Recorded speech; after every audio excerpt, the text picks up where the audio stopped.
Inside राजतंत्र में आपका स्वागत है। मैं हूं अविनाश। इनसाइड राजतंत्र में हम बात करेंगे राजनीति और ब्यूरोक्रेसी के फैसलों की इनसाइड जानकारी की। खुलासा करेंगे कि आखिर इन फैसलों के अंदर के क्या कारण हैं। हमारे साथ रहेंगे न्यूज वर्ल्ड के पॉलिटिकल एडिटर उमेश निगम। तो शुरू करते हैं खबरों की इनसाइड स्टोरी का सिलसिला।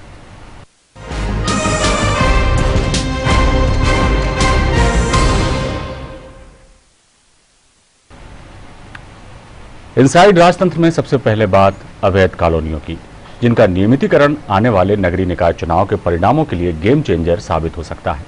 शहरी क्षेत्र की बहुत बड़ी आबादी इन अवैध कॉलोनियों में निवास करती है।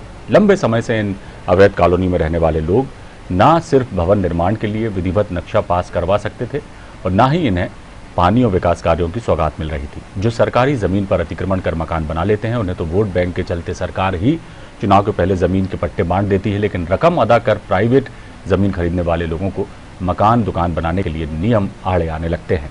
उन्हें खासा परेशान होना पड़ता है। अब सरकार विधानसभा के इसी सत्र में अवैध कॉलोनियों के नियमितीकरण के लिए संशोधन विधेयक लाने जा रही है। ये संशोधन विधेयक विधानसभा से पारित होने के बाद अवैध कॉलोनियों के रहवासियों के लिए बहुत बड़ी सौगात भी होगी और उनकी एक बड़ी समस्या का समाधान भी हो जाएगा। इसी विषय पर विस्तार से जानकारी देंगे हमारे पॉलिटिकल एडिटर उमेश निगम। उमेश जी, अवैध कॉलोनियों को वैध करने की बातें अक्सर सामने आती रहती हैं, की भी गई हैं कई अवैध कॉलोनियां भोपाल में खासतौर से जो इनको वैध किया गया है, लेकिन अब एक बार फिर ये समस्या जो की त्यों बनी हुई है और सरकार अब एक बार फिर अवैध कॉलोनियों को नियमितीकरण करने जा रही है। क्या इसके पॉलिटिकल एडवांटेजेस हैं और जो अवैध कॉलोनियों में रह रहे हैं उनके लिए क्या फायदेमंद होगा ये फैसला? जी जी, ये अवैध कॉलोनी में एक बहुत बड़ी आबादी निवास करती है और ये बहुत लंबे समय से वंचित है। दरअसल जो अवैध कॉलोनियां हैं इसमें मध्यम जो निम्न मध्यम वर्गीय है और गरीब तबका है वो भूखंड खरीदता है और ये भूखंड बाकायदा वो पैसे दे के खरीदता है और निजी जो जमीन प्राइवेट जमीन होती है उस पे ये अवैध कॉलोनियां अस्तित्व में आती हैं। दरअसल लेआउट जो है वो अप्रूव्ड नहीं होता है, केवल इस वजह से ये कॉलोनियां अवैध की श्रेणी में हो जाती हैं जी। और इसमें जो है लंबे समय से वो भूखंड पे जो बिल्डिंग परमिशनें नहीं मिलती हैं। अब चूंकि अवैध की श्रेणी में आ जाती हैं तो वहाँ विकास कार्य भी नहीं होते हैं, तो खासे परेशान होते थे जो लोग भूखंड वहाँ ले लेते थे और वहाँ निम्न मध्यम वर्गीय और गरीब तबका होता था तो वो बहुत परेशान हुआ करता था। तो 31 दिसंबर 2016 की स्थिति में जो कट ऑफ डेट सरकार ने निर्धारित करी है, जितनी भी अवैध कॉलोनियां चिन्हित हुई हैं उनको सभी को वैध किया जाएगा। इसमें करीब जो है 6876 अवैध कॉलोनियां चिन्हित हुई हैं, जिसमें से 5000 के लगभग जो अवैध कॉलोनियां उनको नियमित करने के लिए अधिसूचना भी जारी की जा चुकी थी, लेकिन कुछ नियम आड़े आ गए थे जिस वजह से वो नियमित नहीं हो पाई थी। तो अब इसके लिए इसी विधानसभा के इसी सत्र में नगरीय प्रशासन मंत्री भूपेंद्र सिंह ने घोषणा करी है कि एक विधेयक आएगा नियमितीकरण करने के लिए, तो एक बहुत बड़ी राहत होगी। तो चूंकि नगरीय निकाय चुनाव बिल्कुल सिर पे हैं तो नगरीय निकाय चुनाव में ये गेम चेंजर साबित होगी क्योंकि बहुत बड़ी आबादी जुड़ी हुई है इसमें। जी, रिटायर्ड चीफ इंजीनियर के श्रीवास्तव हमारे साथ फोन लाइन पर हैं। श्रीवास्तव जी, आपका बहुत बहुत स्वागत। आपको आवाज आ रही है हमारी? सुन रहे हैं आप हमें श्रीवास्तव जी? हाँ जी, बताएं। जी, हमारे पॉलिटिकल एडिटर उमेश निगम आपसे कुछ सवाल करेंगे। उमेश जी। श्रीवास्तव जी, ये जो अवैध कॉलोनियां हैं ये किस तरह से अस्तित्व में आ जाती हैं और एक लंबे समय से अवैध कॉलोनियों का नियमितीकरण नहीं हो पा रहा था और अब की बार नगरीय प्रशासन मंत्री ने विधानसभा में ये बात कही कि इसी सत्र में विधेयक लाएगा और नियमितीकरण किया जाएगा, तो ये एन चुनाव के पहले सरकार निर्णय ले रही है, तो इस विषय में आप क्या कहना चाहेंगे? हेलो, आवाज आ रही है श्रीवास्तव जी आपको? आवाज कम आ रही है। हेलो जी हाँ, ये अवैध कॉलोनियों के लिए नगरीय प्रशासन मंत्री भूपेंद्र सिंह ने विधानसभा में अभी बात कही, घोषणा करी है कि इसी सत्र में विधेयक लाएंगे नियमितीकरण के लिए, और ये अवैध कॉलोनियां किस तरह अस्तित्व में आ जाती हैं और चुनाव के ठीक पहले इसके लिए विधेयक भी विधानसभा में लाया जा रहा है, तो ये किस तरह से चुनाव को भी प्रभावित करेंगी, क्या कहेंगे आप? आवाज पहुंच रही है श्रीवास्तव जी? असल में वैसे एक मिनट रुकिए, मैं थोड़ा सा देखता हूँ, आवाज शायद मेरी स्लो हो गई है, देखता हूँ। आपकी आवाज श्रीवास्तव जी हमें बहुत अच्छे से आता है। आपकी आवाज हमें बहुत अच्छे से आ रही है। ये उमेश निगम जी का ये सवाल था कि अवैध कॉलोनियों को नियमितीकरण करने का जो जी आपको मेरी आवाज आ रही है? हेलो, आप सुन पा रहे हैं हमें श्रीवास्तव जी? हाँ अभी आ रही है, आ रही है, हाँ जी। जी श्रीवास्तव जी, ये जो अवैध कॉलोनियों के लिए नगरीय प्रशासन मंत्री भूपेंद्र सिंह ने विधानसभा में घोषणा करी है कि इसी सत्र में विधेयक लाया जाएगा और नियमितीकरण किया जाएगा। तो अवैध कॉलोनियां किस तरह अस्तित्व में आ जाती हैं और इनका लंबे समय से नियमितीकरण अटका हुआ था, जिसके कारण बहुत बड़ी आबादी परेशान थी और एन चुनाव के पहले राज्य सरकार ने यह निर्णय लिया है कि नियमितीकरण के लिए विधेयक लाया जाएगा। तो इसको आप किस तरह देखते हैं?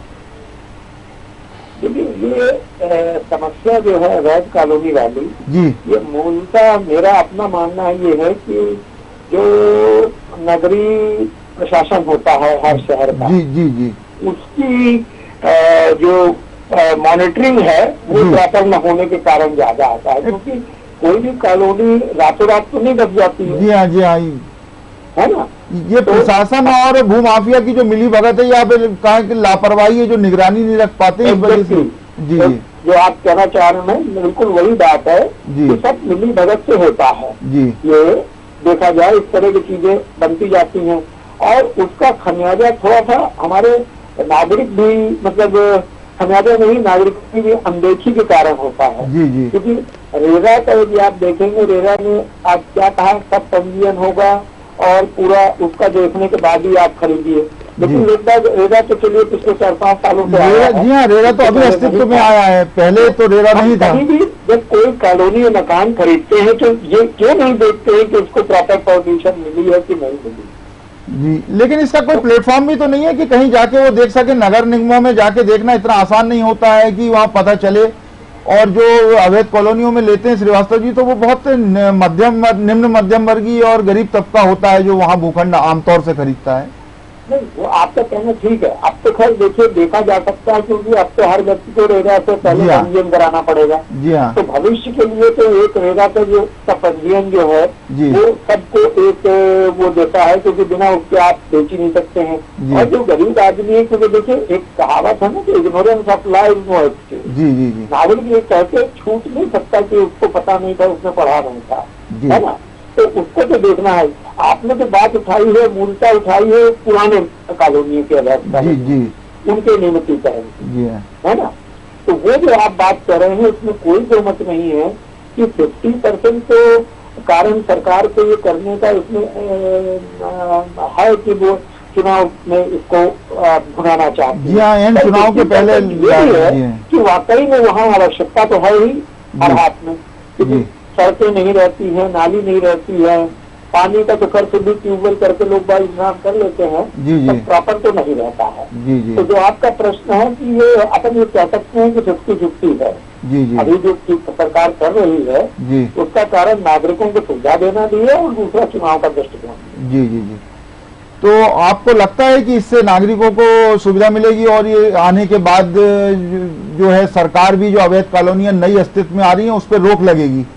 हाँ बिल्कुल, लेकिन उसके लिए सबसे जरूरी निगम जी क्या है कि monitoring, strong monitoring by the urban local body of that town.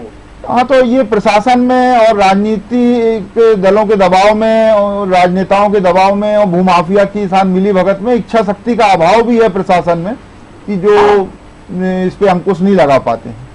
नहीं, जो आपका कहना है, देखिए मिली भगत और भूमाफिया या किसी भी तरह से भ्रष्ट आचरणों के कारण कोई भी काम यदि होता है जी जी। तो उसके लिए आप कितने भी कानून बना लेंगे, कोई भी अच्छा कर लेंगे, वो तो लूप होल हमेशा रहेगा। जी जी जी। लेकिन यदि मॉनिटरिंग और नागरिकों और सबसे बड़ी बात जो है कि हर जो नगर पालिका या नगर निगम है उनको इस बात पे ध्यान देना पड़ेगा कि हमारे शहर की जो ड्यूटी है, शहर में क्या होता है, शहर कैसे बनता है। शहर बनता है, आज के जमाने में तो शहर बन रहा है जो हमारी कॉलोनीज हैं नई डेवलप हो रही है उन्हीं के माध्यम से बन रहा है ना। और यदि वो कॉलोनी अच्छी नहीं बनेगी, बिना सुविधा के बनेगी, तो शहर ही बदसूरत कहलाएगा।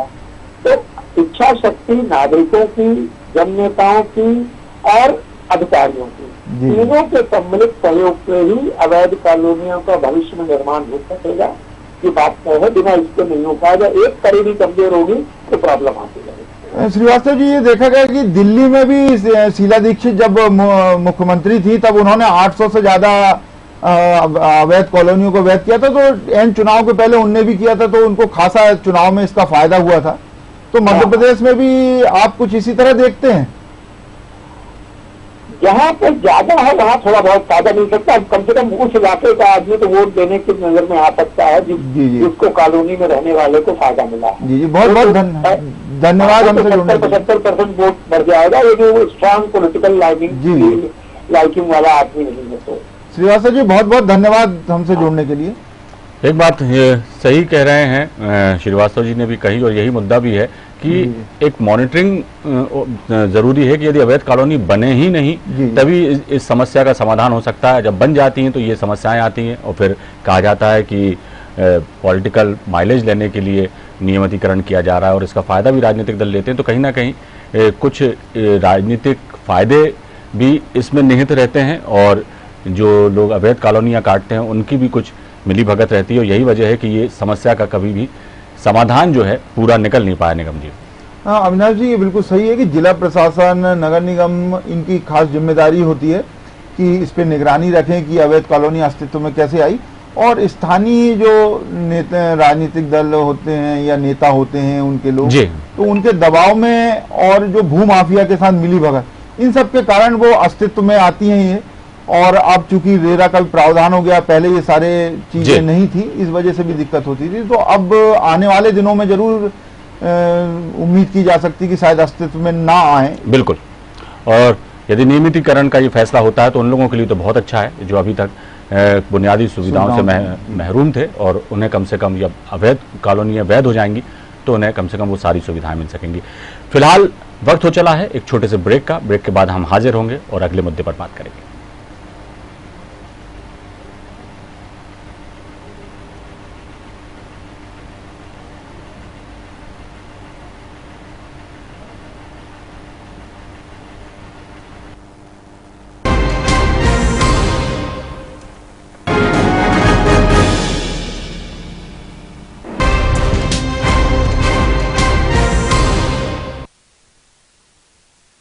ब्रेक के बाद हम हाजिर हैं और अब बात करेंगे राजनीतिक मुद्दों पर।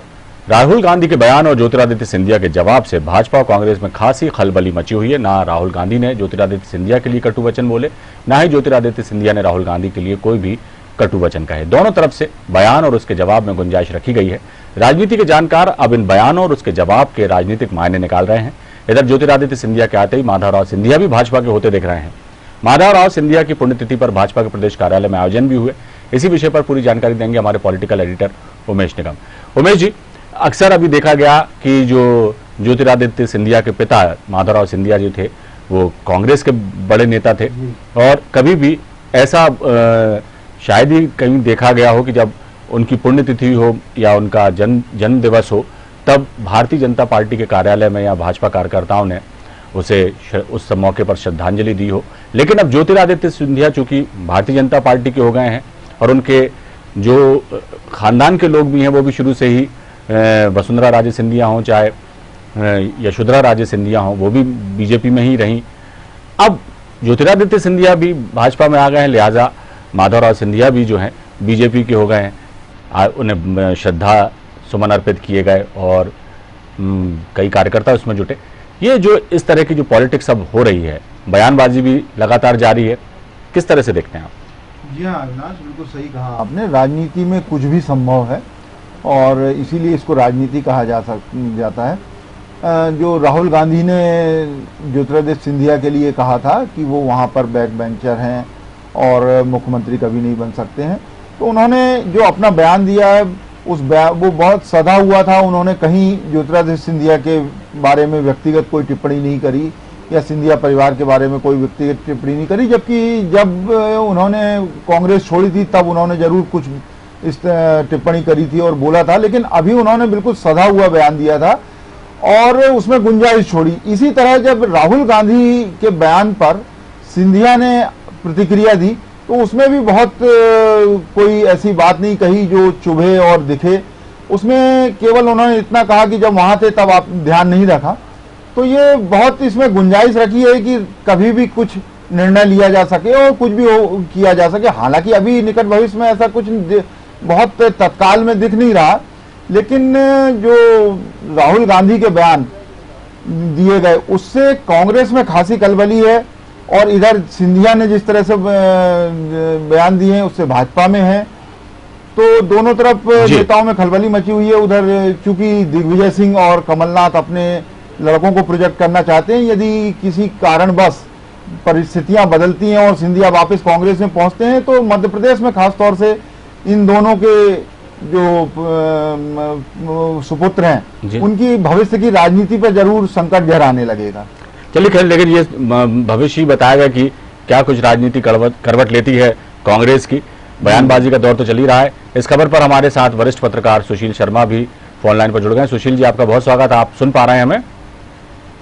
सुशील जी जी, आवाज आ रही? जी, हमारे पॉलिटिकल एडिटर उमेश निगम आपसे सवाल करेंगे। उमेश जी। सुशील जी, ये अभी राहुल गांधी ने सिंधिया को लेके बैंक वेंचर बोला और कांग्रेस में वापसी की बात कही कि भविष्य में लौटना पड़ेगा, और सिंधिया ने भी जो है राहुल गांधी से कहा कि जब वहां थे तब आपने ध्यान नहीं रखा।